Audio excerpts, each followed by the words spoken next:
galbūt pasižiūrėti save išėjus į aikštę, kaip jie atrodo. Aš manau, kad mes šiandien praradom 2 taškus. Labai svarbus mums kovoti dėl 5 vietos.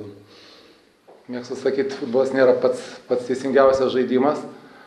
Ir jo, jeigu žiūrėti pagal įvartinės progas momentus, tai aišku, galbūt ir Gražai daugiau sukūrė ir turėjo. Aišku, kita vertus, galėjo ir dar skaudžiau Lukošiaus išėjimas, jeigu būtų realizavęs nuveikti, bet tai, sakau, toks yra futbolas, yra kaip yra. Va, ir nemėgstu galbūt nuversti ant jaunaties ar dar kažką, bet iš tikrųjų šiai dienai, komandai ypatingai tikrai buvo mūsų jauna ir problemos su žaidėjais dar turinčiai šiek tiek patirties ir su Povilu Šarūnu negalėjo žiūrėti ir su Papšiu.